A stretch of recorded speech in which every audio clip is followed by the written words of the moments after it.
Greetings all, your friendly neighborhood Puka coming at you with 3 small announcements today. First, appropriately enough, given this was an episode about time, we had no shortage of disruptions to the recording for this episode. I've done my best to smooth over any issues, but your patience is appreciated for any hiccups. Second, our contest for designing a slua is still running. Send an email to podcast@changelingthepodcast.com to enter, and details can be found in the show notes to this episode. And third, if you haven't checked out our Discord yet, we are currently running polls to determine the shape of our next 2 seasons. Visit www.discord.me/ctp to check out our community and cast your vote. Thanks very much, and on with the show. This is Changeling the Podcast.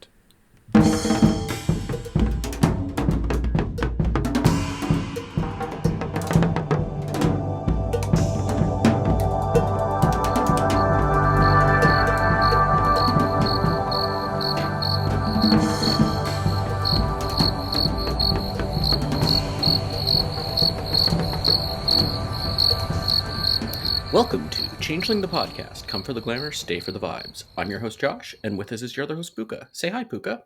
Hi. What are we talking about today, Puka? I think we're here to dispute what the term today even refers to, or any other expression of time, because we're talking about time and the sort of various related timey-wimey things in Changeling. And don't worry, we'll keep it normal. We'll keep out the even weirder real-life physics stuff. Will we? Well, I don't know. Today is an arbitrary concept that we could have picked some other slice to have different parts of the universe where we describe them as what's today would actually be in a different time. Like Stardate. Yeah, that's also arbitrary. Oh, well. So, why would we even talk about this in Changeling in particular? I suppose because time is one of those things that is very foregrounded in Changeling, but in a particular way, because you have in Vampire, they're all eternal. So that's one way to handle time. In Mage, they can sort of manipulate it, although often it's very vulgar and difficult. And they sort of have past lives that they can recall, although not always. And some of them are very long-lived. But Changelings, by default, they're constantly reincarnating. They are engaged with this alternate plane that is built on memory and the past in large part. And they're also on borrowed time, in the sense that they will eventually probably become undone. So all of those sort of aspects really create an atmosphere that is focused on the passage of time in the game. And it informs a lot of the metaphors that they use to structure their society and their philosophy. So, yeah. Plus, the whole mists thing makes, the whole history and memory way fuzzier than, it's pretty fuzzy in general, but it's very fuzzy for Changelings too. We're not bringing temporal mechanics into this, but I would wager that the subjectivity of memory and history are perhaps even more complicated in this context. Yeah. I have my own headcanon theory that or table canon for what I do with history in the world of darkness in general, but branching pasts rather than branching futures. But Ooh. Yeah, I don't know if it'll come up or not, but well, that seems like as good a place to start as any in terms of talking about history, and in particular historiography, which is sort of the way in which history is framed. So the kind of lead question that I want to ask is, what do you think of as the Fae's take on their own history? Or as I put in my notes here, the good old days when we could turn people into shrubberies. I think for Changelings, history is more classified as a creative writing exercise or than as a science. Not only is there lots of questions unanswered and ambiguity and stuff, but it's almost like the truth should be about the meaning, not about the facts, I guess, is the way a lot of Fae, regardless of kith, seem to treat history. Which I think is par for the course in World of Darkness games, to be honest. They leave a lot of the historical details vague or give multiple viewpoints, so...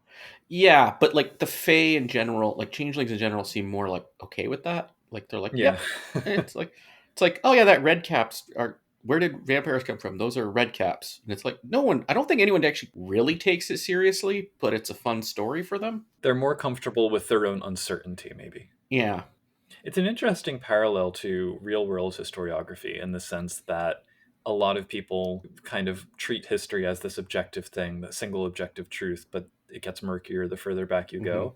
And yet, even in an individual everyday sense, it's if you say to your friend, hey, remind me what we did last week, they might have a very different experience and Mm-hmm. memory of how things unfolded, how the same events unfolded. So, I like that that's heightened. Like, there's this theory in psychology that your consciousness is really just a narrative story that you tell for your memories. Whoa. Awesome. I support this. Mm-hmm. Well, regardless of how certain the Fae are about their history, within the books we do get a few key points that recur regularly. Mm-hmm. So there's the Mythic Age, the olden days, the Sundering, but to a greater extent the Shattering, the Mm-hmm. Interregnum, and then the Resurgence and Accordance War. Yeah. What is the term for like things were better in the past and they just keep getting worse as like a view of history? It's got to be some term Is for it that. it's like the downward something or the decline of Yeah. Kithane, or I don't know, something like Yeah. that. So that's definitely up until the resurgence, and then it becomes a little bit murkier. But that could resurgence not considered unambiguously great by the Githane either. Yeah. So. Something we don't get much of, but which I think is more important than like the details of the mythic history, is the idea we get in some Kith books that the Kiths shift over time in response to human dreams. So the Hmm. Mythic Age, it's this kind of originalism that they think they can recapture, or actually they can recapture by going deep into the dreaming, or maybe having this memory flash of Arcadia where they like get most in touch with the essence of their Kith. Yeah. And we don't see a lot of like fervent desire to reclaim that in an active way. But I mean, maybe the Beltane Blade is going to try. But it's like that wistfulness. There's this sense of like, oh, the golden age is gone forever. Which even if they believe winter will come and then spring will follow and be this time of renewal, it's kind of like the resurgence has proved to them that it won't necessarily put them back in touch with this power that they have a distant memory of. Yeah. So I find that interesting. The wheel keeps turning, but it still gets a little bit less bright each time, kind of thing. Yeah, and I think part of that's Kith based too, in court maybe actually even Yeah, more so. absolutely. The Seelie view is definitely things just keep Hmm. getting worse. The Unseelie view is it's getting different. Doesn't mean worse necessarily. Yeah. So, loaded question, thinking about the sundering and the shattering. I think I know the answer to this already, but how Yeah. canon is Dark Ages Fae, in Uh, your opinion? I don't. Okay, there's like Kithane history, but when you actually look at Dark Ages Fae, I just don't see how it can be the same thing at all as Changeling the Dreaming. Like, there's a few similarities, but it makes possibly more sense as a prehistory for Lost, even though completely different setting than Changeling Lost than for Changeling the Dreaming. Like, it's not just that there's no Kiths or that the history would have been bad, but like, there's no dreaming, there's no Yeah, glamour, there's no something maybe like banality, but it's so not. it's disconnected. Yeah, you could contrive stories how it would be the history, but it's like you're doing so much heavy lifting at that point. Yeah. Which I'm here for. I mean, I'll admit that Yeah, I love doing that kind of heavy lifting, so I'm happy to yeah. do. If I'm gonna do that, I'm gonna do that with like Exalted the Fair Folk than I am with Okay, no, Dark that's Ages. fair. That's fair. But I mean, you have to heavy lift with either one. But I think you do even more with Dark Ages. And not only that, like you read the other Dark Ages games that came before Dark Ages Fae, and it looks more like Changeling. It's like this Yeah. is. I think it's possible to take kind of elements from it and fold them Mhm. into modern changeling That's lore. what C20 did to some Yeah, degree. Yeah. well, but even kind of heightening it more, because C20 just kind Yeah. of says, like, oh, there's a vague memory of it. But I think you could point to it, like, in terms of the magic. You can say, oh, Faye remembered that they used to unleash all the time and it was a lot more Hmm. powerful and not quite as Yeah. wild. So the unleashings they have now are almost like rubbing salt in the wound. It's like, you used to be able to do this a lot more easily. And I would Yeah. say that that's the better golden age for them to point to directly, because especially among commoners, their lifetimes that they recall, I would say if you have a high enough remembrance, you can probably remember the shattering without too much effort. Like it's not that Hmm. many lifetimes back compared with Yep. the mythic age. I think that would inform any conservatism among them more than the deep Hmm. history. I also really wish we got like anything about the interregnum. that would be Yeah, that would that be would nice. be. And I mean, you should be able to do before the shattering or right during the shattering, maybe even you'll have to do some like serious actual game development for your table But for running the entire interregnum, it's mostly just making some backgrounds really, really hard or non-existent. Like it's not this. You're playing changelings in the 17th century or something. Oh, yeah, yeah, yeah. No, mechanically, it's easy. But setting-wise, we just get so little. That's my complaint. Yeah, we do get some. We do get history chapters that talk about things, but Well, but we get history chapters that go from the Shattering to the Industrial Revolution, which is a good 500 years yeah. of No, like I skip thought over. Isle of the Mighty has some stuff, and That's true. They had enchanted PowerPoints or whatever. yeah, there's a few things, and it'd be like running in a Changeling the Dreaming in a, I don't know, did they leave out describe? Didn't they leave describing a few states or something entirely? It's or Yeah. like, or maybe there's parts of Europe that are not fully described. That's the thing, is similar to people's complaints about how the game sometimes focuses overly much on particular geographies. It's Hmm. like the amount of information we get about life in the interregnum compared with life during Yeah, pre-shattering or around the resurgence. It's very stark how much is being left out. yeah. Maybe it's because all the Changeling games I've run have been in the Kingdom of Northern Ice. It still weirds me out that Freehold and Hinterlands had that one chapter about my old neighborhood, Hmm. but that's outside of that. There's like a few paragraphs about the entire kingdom, Yeah. which includes all of Canada and Alaska. So I I mean, feel your that's, pain. it's like I've had to do that anyway with Changeling. I do have the Concordia structure and stuff, right? I'm not like trying to figure out. There is representatives going to the Parliament of Dreams, at least, which I find hilarious to be the exotic, otherworldly thing that for an American audience. But that's another story. But yeah, the heavy lifting would be creating the place you're in and the NPCs and the setting, the nitty gritty Yeah. details, which even in the US, it's not like there's much description of most of that either, right? Like if you're not in San Francisco or the Kingdom of Willows, like, Yeah. yeah, Well, the infuriating thing is when we get like a tantalizing bit about a polity that existed in Colorado in the 50s.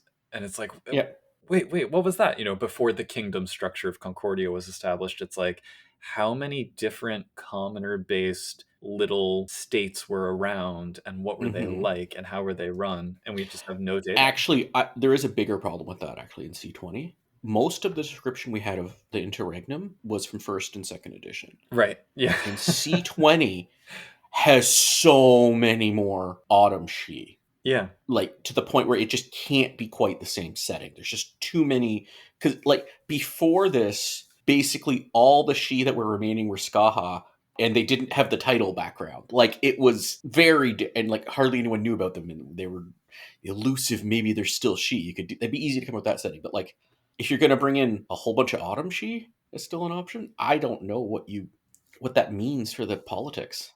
Or if you're going to have the same Arcadians kicking around 30 years or 50 years in some cases after they arrived, it's like, well, certainly there should be Yeah, commoners who remember before they came back and remember what life was like in the interregnum. So why don't they ever talk about it? yeah. But I can imagine that this is how they define their collective history around those four kind of Hmm. milestones in a general way. And kiths might define their specific history around specific events related Hmm. to them, and then individual changelings assessing moments around how happy or powerful they were at each step of the way. Yeah. If you were to do a pre-Sundering game, also, I think you probably need more than on Mythic Age, but that's a whole other can of worms. Yeah. Like whatever history you go with, I don't think it would just be all one thing. To be discussed when we reach Dark Ages, Fae. Yeah.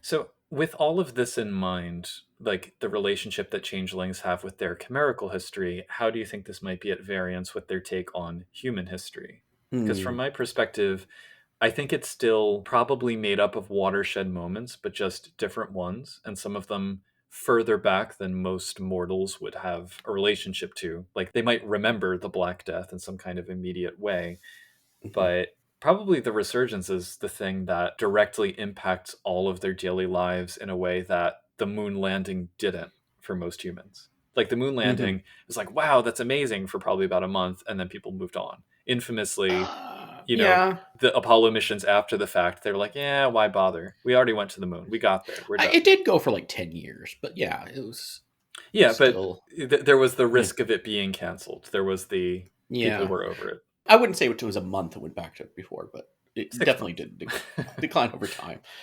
Again, what are we talking about for history here? We are talking about the world of darkness. Yeah. And that opens up this whole other can of worms. Like a lot of history, especially if you're talking about any of the other games, when they talk about the history, a lot of it's stuff that was taking ideas made up in the 19th and 20th century and projecting it as real.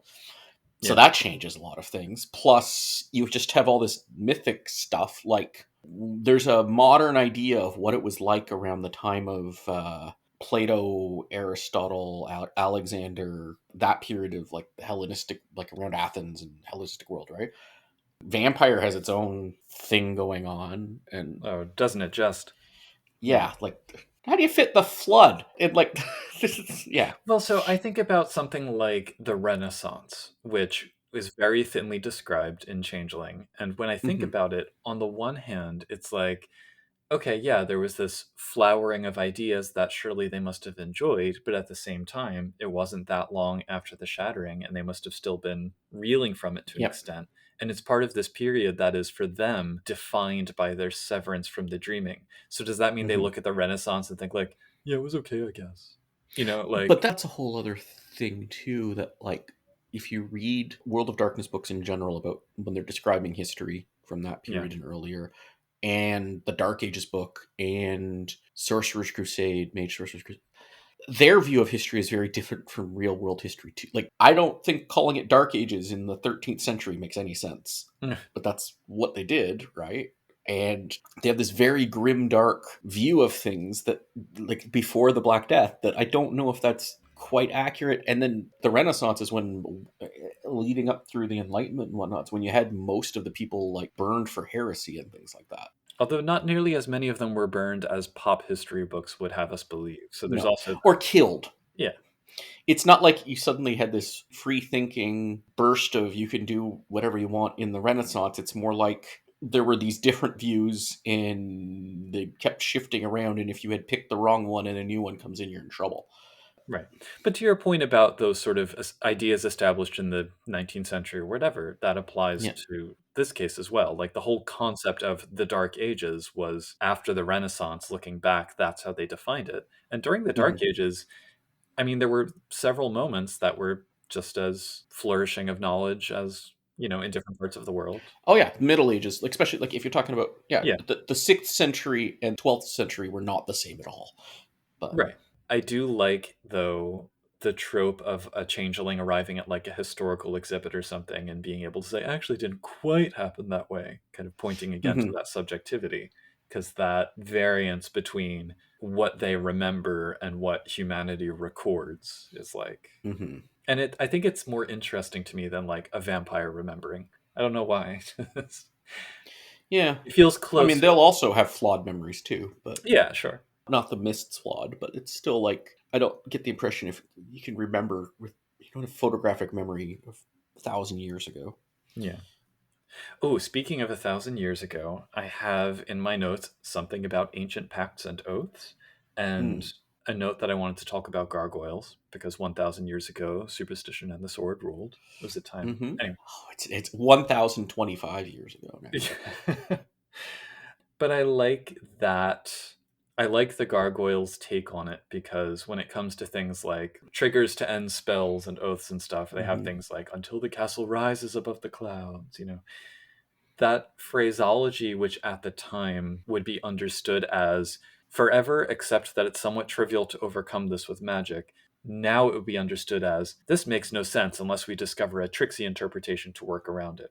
So I Hmm. like that the perception of an indeterminate time scale in a mystical sense has also changed from Hmm. one era to another. I mean, purely going off of fantasy media here, but like, Yeah. Historically, there was also a lot of just give what sounded like a big number. right, yeah, yeah, exactly. And if you go far enough back, it wasn't such a big number anymore. Exactly. For 1,000 years, that could be a Right. thing. Somebody would have said in Middle English or something.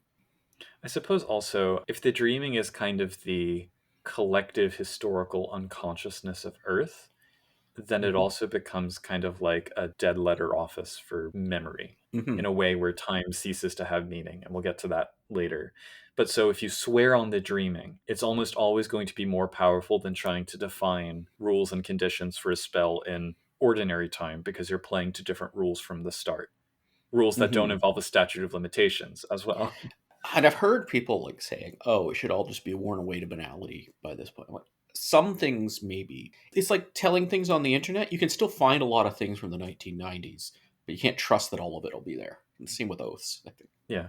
A friend of the show, Terry Robinson, slash host of Mage the Podcast, our sister podcast, Take a Drink, has often pointed to Fey magic appearing to get stronger, or at least not erode over time in the same way Hmm. that mage magic does.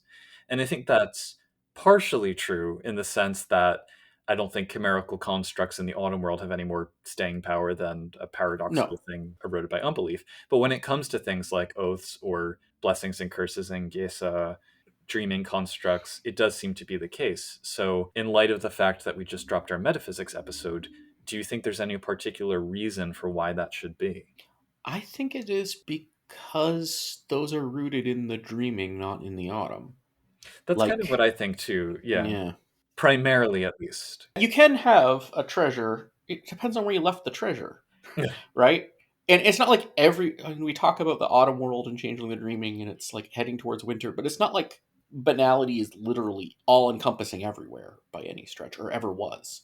There's all sorts of pockets where even if it didn't have a freehold, it would still be like a thing can be sort of stored away. You could have a family line that never had any autumn people. You can have all sorts of Mhm. things, right? Even if it did have an auto person, well, the next generation it could still come back because humans still dream. They're still connected to the dreaming. That Yeah. connection's never been completely severed. Certainly not for all of humanity. So if you have something ringing through deep in the dreaming somewhere, it can still affect things today. Yeah. I also used to feel it was kind of unfair that the Shi got to draw on all of those oaths and pacts when they resurged, but I Hmm. guess from their perspective, it wasn't that no time had passed since they swore them. It was that the amount of time that had passed on Earth didn't matter unless they Yeah. had encoded it into the wording and intention in the first place. I think the Shi were bigger on doing that than other Kiths. Not that the other Kiths Well, wouldn't that have. too, yeah. Like trolls obviously would have, and boggins even, and there's definitely would have been some. But like, I think also if you had been around for 600 years, you've already called in those favors. Yeah, Like, I don't think you can hammer home an oath over and over and over again. Eventually, it becomes the dreaming will turn on you if you just keep on abusing an oath like that over and over. But yeah. Did you have anything else on history or? I'll briefly drop in my idea that I got from reading mage books back in the day, but I think makes a lot of sense for World of Darkness is if you assume that there's actually more than one independent history, Mhm. like you follow a path going back 2,000 years in the world of darkness, and there might have been entirely different worlds that have collided in some weird way. That's I just mean, that's how I phrase. make Dark Ages Fae canon for me, but yeah. Yeah, well, I mean, I could have Dark Ages Fae. I have no problem making Dark Ages Fae canon in the world of darkness. I just don't think it's a canon history for Changeling the Dreaming. It could be some other Well, game. that's what I mean. It is Yeah. a canon history for Changeling the Dreaming. It is Okay. not the Yeah. canon history. I still don't see how that line works as a history, but Well, I'll do the heavy lifting and put it on the storyteller's vault. okay. Anyway, speaking of Fey lives, there's also the issue of reincarnation. So, briefly, I guess we should summarize how reincarnation actually works in the game. Okay, so there's are we including Skithba Slua on this one? Or... Let's leave that to one side for now, although Yeah, people should sign up for the contest if they haven't already. yeah. So, yeah, reincarnation. Let's go with Changeling's description of history in world has truth to it, and not just something else entirely. So, the She, at least, and maybe the other Fae before the Shattering, there was the Changeling Way ritual, which is sort of the standard. All the player characters follow that. But even like the regular Fae would still have this period where they die and come back again in some weird form of reincarnation, following the Bright Road, or at least the She did. So that's an interesting question on what happens there. Today, how it works with the Changeling Way ritual for all the non She and the Autumn She is you live a human life and you are partially human in some metaphysical way and physically, definitely.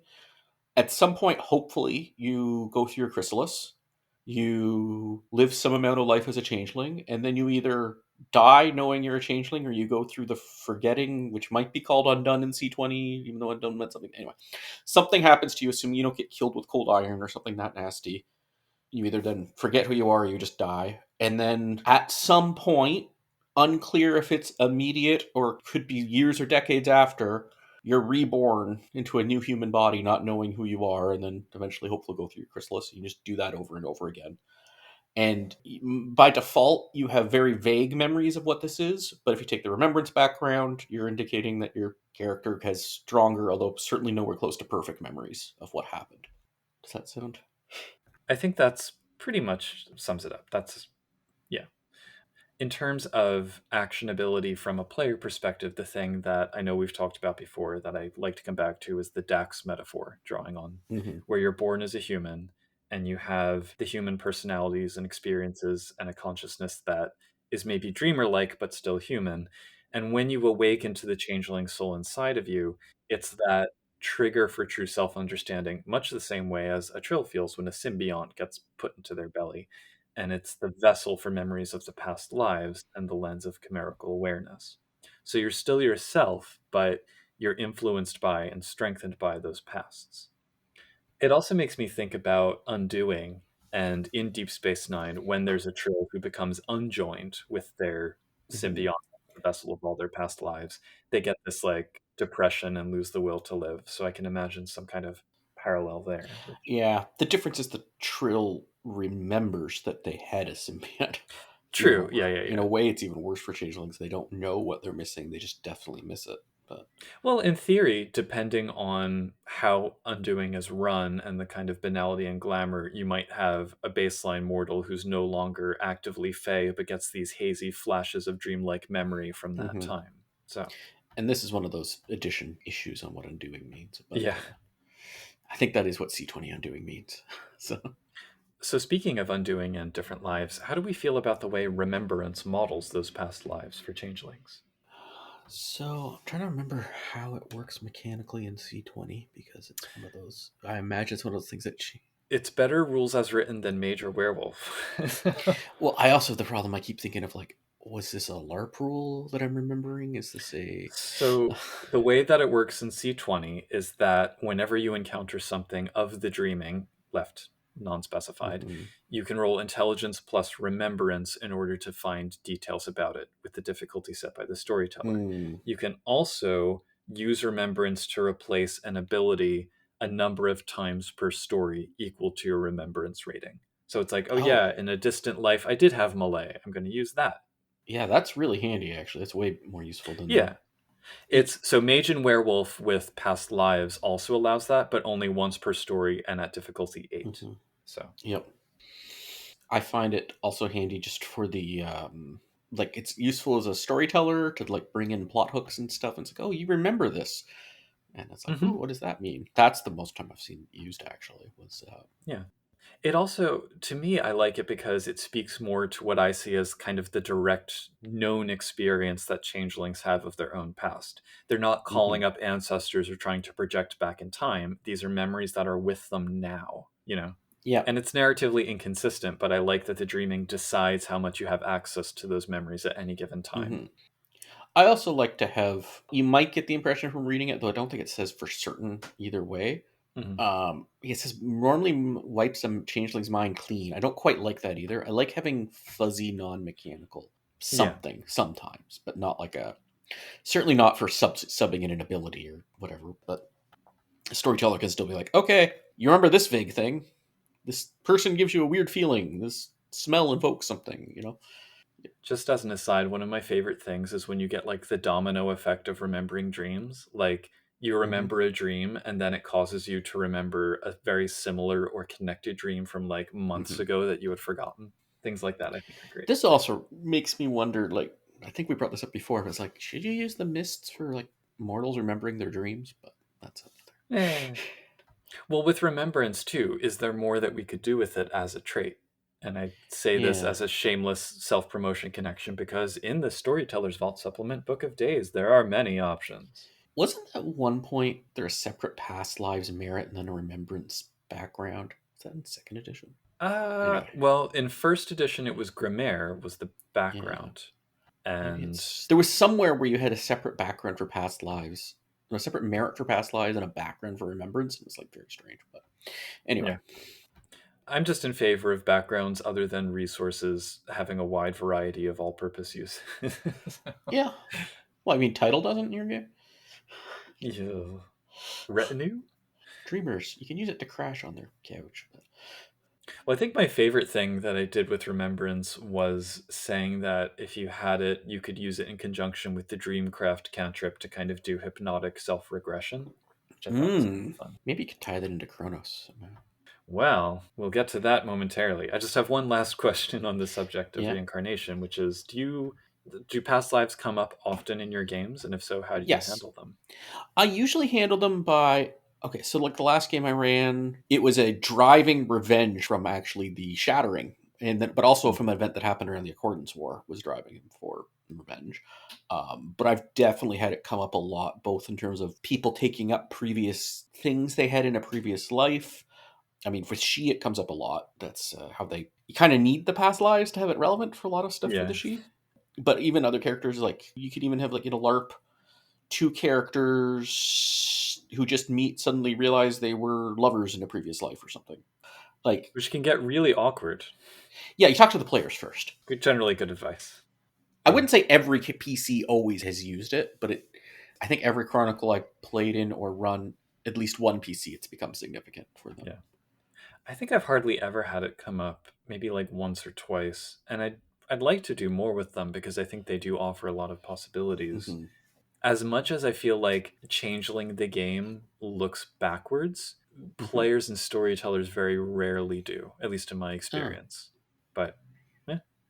I don't. All the stuff's always like the conflicts are always rooted in history in the games. Well, and like I've spoken before about my desire to put together some kind of mechanics to run a generational game, like from Mm-hmm. incarnation to incarnation, even. So Yep. But yeah, that's we talk about those little things like what happened in the 1950s. I'm like, you were there in a different yeah, form. and you remember it. Yeah. I need that nailed down for a chronicle, or else things get messy. Hmm. It's almost as bad as if you could change kiths every year. You kind of need to know that if that's true or not in your game.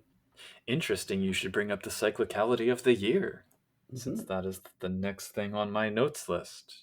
Yes. So when we think about like time and the abstract, for anyone who's not aware, the wheel of the year that's used in Changeling, that uses Samhain and Beltane and the solstices and equinoxes as its kind of main points, that's the game's Celtophilia on full display, Mm-hmm. which many branches of Western neo-paganism draw on this Celtic structure of the year or an interpretation Let's of say it. reconstructed. Well, so regardless, they've informed the way the Fey year is laid out in Yep. Changeling, on top of which you have various other festivals and stuff. So to me, the cyclicality and the festivity aspect are kind of a smaller scale version of Fey existence writ large, because it shows, they've had the rise and fall of their fortunes over the centuries, marked by globally significant events like the Shattering, the Resurgence, and that's echoed in this much shorter term rise and fall of the Earth state over the course of the year, marked by regionally significant events. So it ties in Mm-hmm. the kind of grand narrative of Feyness to the much more immediate Earthbound. And I like that because those to me are two of the main Mm-hmm. aspects of Fey existence, that kind of ethereal, oniric self, and then the very grounded in nature and everything. And when you're saying fake, you really mean Kithane here. Yeah, oh of course. Yeah, because it raises the question of like, well, what happens in the tropics? Yeah. So The Nunahi also have a cyclic thing, and that makes sense for where the Nunahi are described because they also had the similar mhm. seasons. But like, yeah, there's lots of parts of the world where many people have lived a very long time and that do not have. The dry court and the rainy court. Yeah, although I think there's still parts where there is no seasonal weather, but a lot of places do have seasonal weather. I think the most common is you have 2, 3, 4, or 6 seasons. Yeah, Like I know India. yeah, they got the monsoon and stuff, so Yeah, that's. but there's also like dry winter and wet winter. So Hmm. like there's yeah. I think regardless of the specifics of the cyclicality in question, you could still make it work because like the Nunyehe shattering, for example, may not be the same as the Kithane shattering, different causes, different times, but it still occurred. And Yeah, we looked at well, the merfolk might be the exception because I don't think the weather changes that much at the bottom of the sea. at the bottom of this, no, it doesn't. Yeah. I do think you could come up with other systems for other parts of the world that can make this work. Hmm. It's the kind of stuff that really interests me. As a tangent question to that, does the metaphor work for something like endless winter? I do think. the whole idea of endless winter has to be, first of all, it's debated in setting. The Cthane cannot agree on if it's going to actually be endless or just very long, which is sort of academic because it's going to be hard to survive either, right? It also depends whether you see it as dark glamour or banal stasis. That's true. Banal darkness, anyway. But it's also because the world of darkness had the whole, oh, the world's going to end soon, like actually end in a very unnatural way. Like Yeah. an endless winter is not natural for the Earth. And Armageddon is also not just winter. Yeah, yeah. There are catastrophes, great Yeah. catastrophes. Maybe the Cthane won't survive, but that's different from the Dreaming not surviving. Going back to your comment earlier about the way people used to talk about these things in terms of like, oh, 1,000 years, Hmm. something like the end of the world or winter, it kind of is interesting to think about, well, what if it's the end of the world just for right here? Or what if it's winter just for this region? Yep. You know, I think that banal stasis seems more universal and maybe generalizable to places that don't have an actual climactic winter to follow the Hmm. metaphor. But yeah, I don't know. It's just food for thought, really. Yeah, I find the equating winter with banality actually really weird. Well, in the Kingdom of Northern Ice, I can imagine. Yeah, I Yeah. mean it's like pretty, but oddly equating banality with autumn makes total sense to me. So that's Yeah. I think maybe a better way to think about it is, so I would say one of the themes around this in the game is that the wheel is kind of spinning off its axis, with the Yodu Mhm, being kind of the prime example of that. They used to be these seasonal reincarnators, and then the Sundering and the Shattering mhm, divorced that progression from the natural world and made it a purely banality related thing. There are Fae, notably the Shadow Court, who say bringing about winter will lead to spring all the sooner, although some are mhm. content to keep winter going as long as possible because it means they'll be in charge and they think it's all dark glamour. Yeah. But the point is that the way things used to be isn't necessarily the way they are now. And the Mhm. more pragmatic changelings should worry that the other changelings, their fellows, are maybe being too optimistic about the cycle continuing to turn. Yeah. Like, is it just a series of different ages and you never come back again to the previous age? Even if it doesn't always turn into an endless terribleness, maybe it'll just keep changing differently No, for sure. forever. Yeah. I don't know how many people like to dig into this kind of thing when it comes to the setting of their individual game, but I do think it's the kind of thing the Fae would discuss amongst themselves in the idle Hmm. moments around the balefire. So, Yeah. I mean, if the mists are covering up the past, there's definitely something obscuring the future. hmm, we'll get to talking about prophecy maybe in a bit, Hmm. but getting into the more magical side of dealing with time, what do we think about Chronos, the art, and time, the realm, especially as updated for C20? I mean, the previous Chronos had problems, remember? But yeah, but I find C20 Chronos a bit too like Oh, I love it's it. it's not weird enough for me.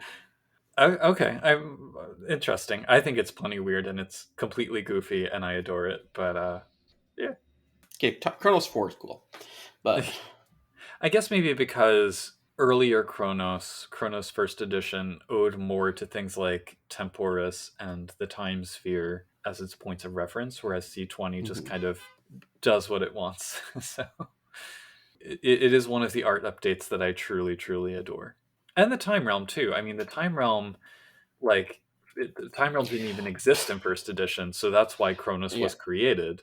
Well, the time realm is like, okay, first edition didn't exist. Second edition, it was basically useless. Like Yeah, there were ways to use it, but like when you have to do like rules lawyering and all that stuff, power gaming just to make it do anything, that was now it's it's interesting. I like it, but it's too powerful. It's It yeah. I Well, want to make it as interesting, but not quite as powerful would be great. But yeah. I was trying to think about the limits to its power, and I do keep coming back to you can't actually make a permanent, ongoing cantrip with it. You can make a very long lasting one or yeah. a renewing one, but not like this is going to last for 100 years, full stop. You know? No, but maybe if okay, so the trigger aspect is really the Well, yeah, biggest yeah, yeah, problem. yeah. And that's like you can take as many cantrips as you want throw them up behind as many triggers as you want for long enough to be relevant for your chronicle, and like that's just too much, especially combined with the whole you can spend glamour to not need to actually have that level of time realm. Yeah. I've had troubles with it with time 3 specifically in games, and it's like I have to house rule for it because as written, both the letter and spirit are just too powerful. I don't say that much in role playing games, if you noticed, but or in Yeah. Changeling, but this one's just. I'm just gonna use this with Wayfair and just have a bunch of different triggers for whenever I start a fight, and now I just have way too many Quicksilver successes all the time. But I mean, every game that I played in where someone had Time Realm, I feel like we always homebrewed something around triggers specifically, yeah, because it is a very story driven conception of time, which is appropriate for Changeling. So you do want like those kind of when X happens, then yeah, Y goes off. You want that in your game. yeah. But I understand the mechanical difficulties that you're pointing to. Like if there was a certain number of triggers you can keep going, Right, right, determined right, by right. something.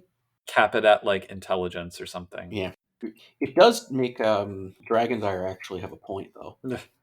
Regardless, I understand your point about it being difficult to balance mechanically in relation to Yeah, propelling the story I think forward. it needs some house rules of some sort. When if you're running a game, if you're listening to this and running a game, try to house rule that time 3.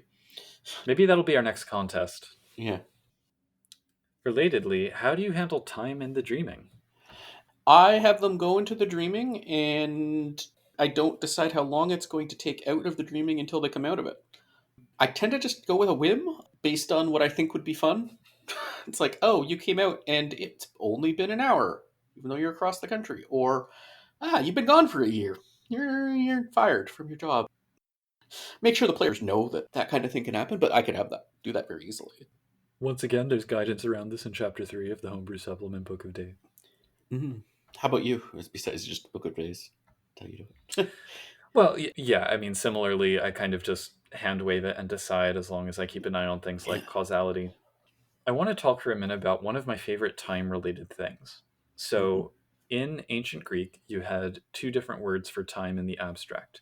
You had chronos, which is where we get chronology, etc., which is the measurable, discrete, abstract, Mm-hmm. quantitative time. But then you also had kairos, which is more like the right time for something or the right moment, more qualitative. Mm-hmm. And I like running the dreaming as operating more under that principle. Mm-hmm. So it's less about how long is something going to take and more about is it the right time for the next thing to happen. And I think that Yep. bleeds through in certain cases, things like the temporal bounds of oaths that we talked about, the memories that stick out in remembrance, when a chrysalis will happen, with the story driven time, when the climax occurs, things like that. I don't think I need, for example, a separate art around this. If we have the Chronos art, why not the Kairos art? But just when putting the narrative of a game together, it's interesting to think about that alternate idea of time and how it manifests and how that informs navigating the dreaming and surviving in the dreaming in a different way than just like, well, how long is this going to take? That's banality, I feel, to bring seconds and minutes and hours into the dreaming. When you're saying about causality, Yeah. what do you mean by that in relation to this dreaming? Because there's two meanings you could do for causality here, and I might have a different one than you. All I mean is that if you decide to have time for whatever reason flow backwards, which I think is Yep. completely legitimate when you're doing a dreaming game, just be careful not to create temporal paradoxes that are going to give Yeah. yourself a headache later. That's Yeah. all. Yeah. I'll have it. You can pop in before you left, but you do not pop into the history of the game we've been running. Like, Yeah. only in a way that wouldn't cause, like, paradoxes and things like that. I hate to say it, but Avengers Endgame is probably a great point of reference for like, Uh, figuring these things out. It's the kind of fast and loose with science thing that works for a changeling game. I don't go quite that far for just walking through a trot on the dreaming. No, no, no, of course. But if you do end up wanting to get deep into the time travel possibilities, Mm-hmm. obviously this can get into very wiggly territory that players at least will have a field day with, but you'll actually have to do the heavy lifting, Yeah. to use that term again. Now, I am tempted to just create TARDIS as a level 5 treasure the player can come Mm. across. And it's a weird treasure freehold hybrid. That's its own game, I would say. Yeah, this is now the thing If you want to Yes. introduce that kind of time travel in the hands of the players, you can do it with like an NPC. But any powerful NPC you introduce that's just causing the players to do stuff is its own problem. But yeah, yeah, So the last sort of tranche of things I want to talk about is about life stages versus seemings. yeah, and that's another thing. Like the whole she during the interregnum question, the bulk of the information on seemings we get is before C20, Right. and now seeming works very different. I just have open questions on what this means. Yeah. It's a good example, if I can piggyback off of the thing I was just talking about, of the chirological rather than the chronological. So Hmm. about life stage advancement, that's a very kairos kind of time. And those boundaries were never intended to be like hard boundaries. There were exceptions to the rules from the start. So There's another house rule. If you'd have to change what seemings do mechanically a bit, but you could just have it where your banality rating determines your seeming. Like it's, oh, you've gained so much oh. banality, you're now this other seeming. But Well, like if I had my druthers, I'd probably reinvent the system entirely with something more like Aria from Denizens, but that's a project for another life cycle. yeah, I do think it's hard to switch. Yeah. So that's one of the frustrating things about C20 because they tell us it's more about attitude towards life and the world. And they say, oh, you can go from grump to childling, but they don't really give us rules for when that happens. Or more importantly, they don't really explore the consequences of that. Yeah, like does the player just say I want to be a childling now, and it's like okay. It's a large infusion of glamour, I think, that has to do it. But, this is a very fundamental change to somebody's attitude and outlook on the world. And it's like, does the rest of the motley just roll with it? And it's unexpected.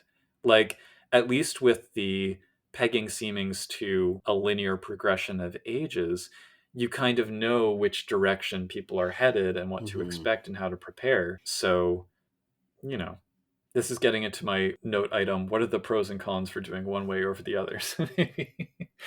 Points in favor of the old system. What would you say would be something? The old system, I mean, I do think it was a bit too rigid, but yeah, it did fit this nice progression, and especially in LARPs, which was a good chunk of my changeling experience, going through a transition of seeming was a big deal. Like way bigger than your friend's got a birthday, even when you're a kid. It's like you are a wilder now, you are a grump now. Like that's a huge thing. That like Yeah. yeah, it feels kind of lost now. Well, they've mechanized it with respect to banality triggers and maybe some slightly different temper rules, but yeah.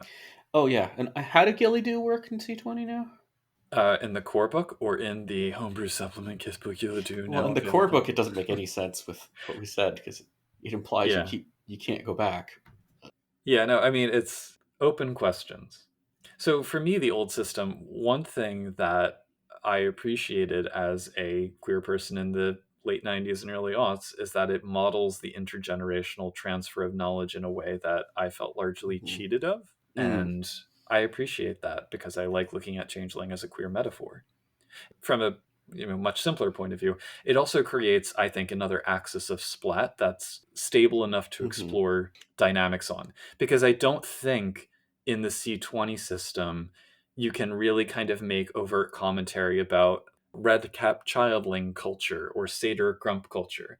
Like in Kit's book Satyrs, we Yeah. get a whole exploration of how satyrs choose to die, and it's like that's meaningless now because Yeah. hey, they might just become a childling again. So Yeah. I do think also having three seemings only and when the periods were also I might want to tweak hmm, because I don't think a 13-year-old and a 24-year-old really have that much in common. But I don't think it's about having much in common. I think it's about having a specific thing in common. yeah, and it would have been nice to have like older changelings because the book wants them. Right. To be fair, the new system, I enjoy that it doesn't shoehorn everyone into a single mode of Hmm. thinking, like within a certain age range. I don't think the old one Yeah. necessarily did, but it's easier to read it that way. Like a lot of things in Z20, I think on the balance, I like it better than the old way, but I think there are trade offs and there are things lost. Yeah. As I think we've probably said on the Discord multiple times at this point, both systems have advantages and disadvantages. It's just that it does, in a fundamental way, slightly change the setting. And Yeah. I don't know that one is better or worse, but you kind of have to acknowledge the differences. Certain things just Yeah. work better. And an issue with C20 is there's just less information about this new setting. So, Yeah. I'll also say, in terms of the real life stuff, aside from the intergenerational transfer, I think second edition system and first edition system makes it easier to explore ageism, if that's a thing that mhm. you kind of want to point to. I don't think it's impossible in C20, but it's kind of heightened in second edition. But maybe that's Grump me talking. I don't know. You Yeah. can tell the writers, I don't think any of them had reached 30 yet. Um, As the line went on and they all started crossing that line, it's yeah. interesting to see the shift. Hitting 30s being a distinct thing that has impact, I totally agree with. I just think there should be more stages. But Well, I guess that's all I wanted to say about life stages. Read The Enchanted. As we said in the Enchanted episode, I think that's still the yeah. best source book for kind of hashing out a lot of the particulars of these. You can still have the life stages in Enchanted if you just stop tying it to seeming. Like, you still have.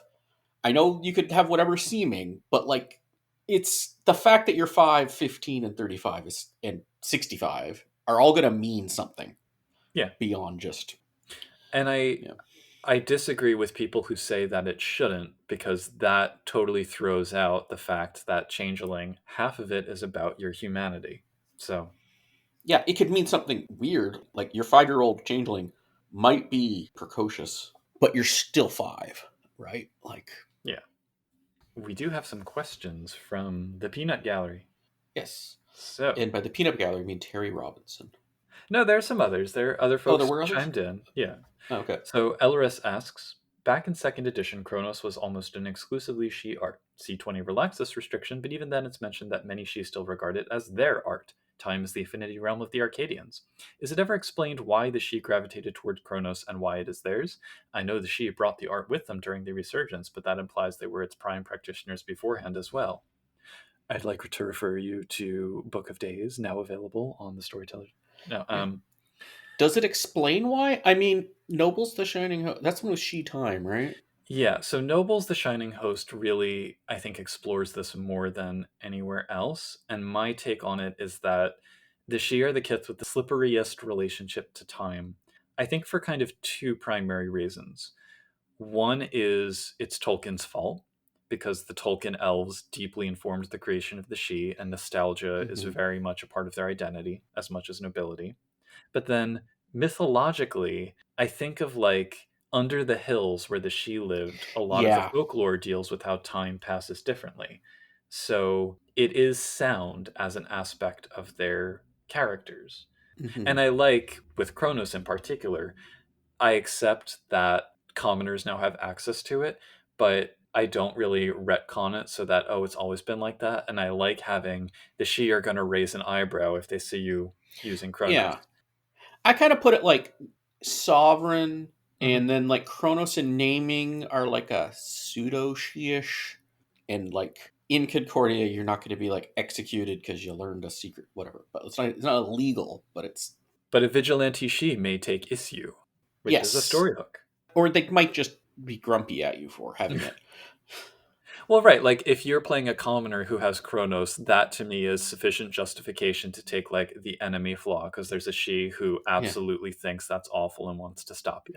And I mean, you can play a she with like way too much metamorphosis going on, and Right, then yeah, some like Puka commoners might be like, precisely. Yeah. So then Luna Andromeda Vebe asks, how do you think is the best way of handling a high remembrance rating like 4 or 5? How much detail should a player put on their former lives and how those lives affect the game? uh, Mechanically, I don't think it's. I mean, yeah, never let a player brute force a piece of information out of you that you don't want to give them for free, but I don't think a high remembrance rating breaks the game mechanically all that much. In terms of specific lives, I'd almost say, like, for every dot of remembrance you have, for remembrance X, you can have X different past lives, each of which has X specific background details. And it doesn't have to have any kind of mechanical impact, but that gives you X squared story hooks to work with, you know? yeah. I'm kind of big on like, players can just make stuff up in their backstory in session. I don't like a giant info dump of pages and pages being handed to me as a storyteller from a player. I'm okay with them having that in their head or they wrote it down somewhere, but like I want, if it's going to be part of the canon of our game, it should be brought up in play. Well, But it is when they use remembrance to spike an ability roll. yeah, but that's not just the ability roll. Like I would also, if there was like a contentious issue where you're like, like a lot of backstory is just color, and it's like, yeah, go ahead and make that up. But if you're like, it's starting to feel more oomph to it, maybe I'd have a remembrance roll with some difficulty, and you need a certain number of successes or something. Yeah. And I could be like, if you fail, your character can still remember that. It's just probably not going to be true. So. Yeah. The other caution I'd say is to not let that player domineer the game as they keep multiplying their character stories. You can also have that just as like, oh, you're playing a Ishu who's like 40 years old, which is fine now in C20, right? And it's like, well, you've lived a big life in this lifetime, Yeah, right? that's It's like, fair. if they're just making, it's like, if they're pulling a Dax, right? And they're Yeah. just saying, yeah, I remember when I was this person and I did this. You're like, okay, Well, nice anecdote. I'm more saying it if you go the route of using those anecdotes to build things into the story. Like if they do come up with things on the fly and you record them, and then later you bring it back and say, hey, remember how you said your Bogan swordsman from the 1600s was Yeah. a master swordsman? Guess who's back? His mortal enemy from that period. Oh, yeah, I do that a lot too. Like, remembrance is a great way to justify. Yeah. It can also be the handy info dump. Like, don't make them roll at that point, though. That's a general, like a gumshoe Right. roll, I guess. Like, it's a good, just tell them what they need to know because they're the person who knows all this back stuff, so history stuff.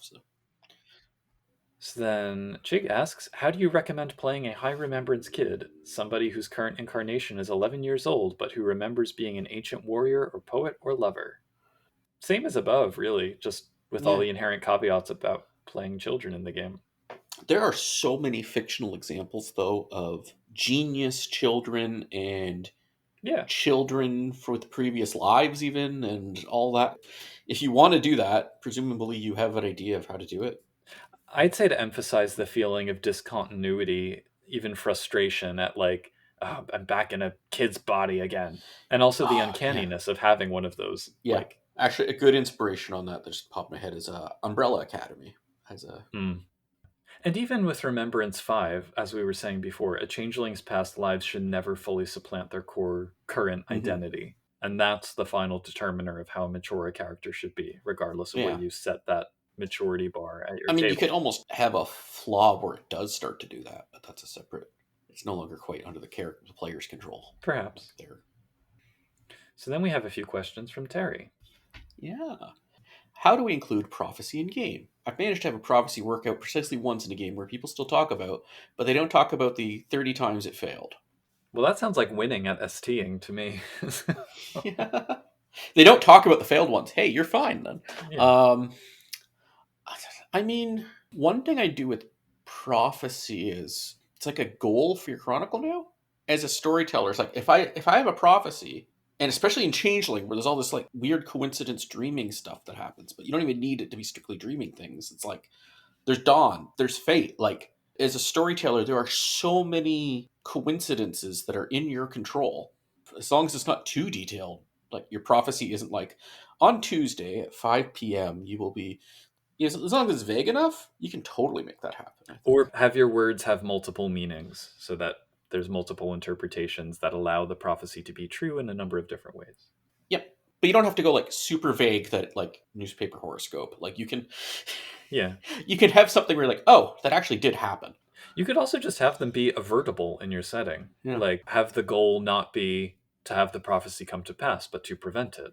Well, I mean, you mentioned Tolkien before, but like that whole cannot be was it somebody couldn't be killed by a man? Right, exactly, yeah. Yeah. I think that actually might fit better with Terry's next question, which is how do we Yes. include a sense of predestination without it simply being railroading? Does it matter? With predestination, though, and I guess with prophecy in general, the media item that was occurring to me while kind of reading over these was an early episode of Buffy the Vampire Slayer called Prophecy Girl. I'm going to slightly spoil. This is the season 1 finale, so if you haven't watched Buffy and you want to, close your ears for 30 seconds or whatever. Buffy learns that she is prophesied to die, and she's freaked out because she's like a 16-year-old teenage girl, and she ends up fighting like the elder vampire, who does indeed bite her and drops her in a pool of water, and she briefly drowns. But then her friend Xander shows up a couple minutes later and revives her with CPR. So on the one hand, it's like cheating out of a prophecy that's full of portent and is hundreds of years old and super important. And on the other hand, I love it because it's being undercut by this kid who paid attention in health class. Yeah. But she did die. That's the whole thing. She did die. She died for like 2 minutes. So the prophecy was fulfilled. Yeah. But everyone's interpretation of the prophecy was incorrect. And in the context of Changeling, I like it because it demonstrates the power of human friendship, just simple and by itself, over like these massive portentous things. So that to me works best in the context of Changeling, especially compared with other World of Darkness games. So that's one way to include it. Another way, like, don't fill your game so stuffed filled with prophecy there's no room for anything else. Like, that's very important. Like, a lot of prophecies could be side things. Like, you're not prophesizing how the fundamental chronicle will end, right? You're prophesizing this event will happen. Yeah. And then the player characters with knowledge of that prophecy could use that to achieve their actual aims. If the prophecy happens or doesn't happen, I don't think that should generally be the most important thing in your chronicle. And then there's the last question. What are some faulty analogies about a changeling you could use to discuss time? The example that Terry gives here is time is not a stream, it's an ocean. I actually kind of like that for the dreaming, to be honest, because you never know which direction temporally you're going to move in or what you're going to bump into. Yeah. Like, I mean, there's the joke about the timey-wimey ball from, like, Doctor Who. But I think Doctor Who does provide some inspiration if you are going to be doing a lot of time stuff, where the Doctor, someone, and Time Lords in general, understand time in ways that humans never could. But the Doctor trying to explain it is, like, really advanced quantum physics and physics stuff, trying to explain it to someone who has no background. And you're like, well, it's very rare to come up with something where the analogy is perfect. So you're just going to be saying things. You're like, that being said, when it comes to the changeling specifically experience and water metaphors, I think actually the water cycle metaphor is an elegant one, because if life is a stream flowing into the ocean, or if the lifespan is a stream flowing into the ocean of the dreaming, eventually bits of those lives will rise up, form clouds, and precipitate out into the next one. So that's a very elegant way to model the reincarnation cycle. Now I'm trying to picture, like, what it means if you're raining over the ocean. What is that? Well, then you just incarnate in the dreaming, I guess. I don't know. You're a denizen. You're a denizen. Perfect. You're a rainy, rainy denizen. Yep. Or the time for an anime, I guess, would be the... Yeah. But other metaphors where... I guess you could use, like, weird road metaphors or something, or...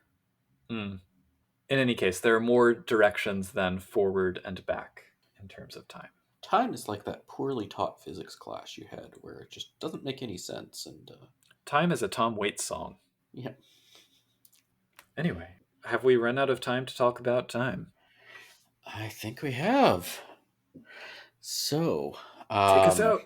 Yeah, you can find us, changelingthepodcast.com. You can send us an email, podcast@changelingthepodcast.com. Please join our hopping Discord where we can reminisce about the past and the future at discord.me/CTP. We're on Mastodon, changelingpod at dice.camp, and we're on, we have a Facebook page, Changeling the Podcast. Links will be provided in the show notes. Yeah. So once again, or once future, I'm Josh. I was going to say, I'm the once and future Puka. And remember, welcome to Changeling the Podcast. Come for the glamour, stay for the vibes. Merry meet, and merry part, and merry Tyler Moore. We propose that additional seemings can be generated by combining two of the existing ones to represent a changeling who's at the transitional cusp between one life stage and another. For example, a wildling is reverting from adolescent brio to innocent wonder north of the wall. A grolder is a world-weary conspiracy theorist who nevertheless picks himself up for one more adventure. And chumps are those unfortunates going straight from the halcyon days of make-believe to gig work and forgetting where they left their keys. Not every seeming transition is an advantageous one after all. What is advantageous, at least for us, is supporting our show by leaving a review on the podcast listening platform of your greatest convenience. You can also sign up for our Patreon at www.patreon.com/changelingthepodcast and join the hallowed ranks of our patrons who include Derek, Dorcatus, Oreo, Raz Caboose, Sanchiger, Sija, Terry Robinson, and Tricerabeth. As Spooptober begins cycling to its close, we extend our thanks to these folks and to you, the listeners. Until next time, whatever the meaning of that word might be, keep on dreaming.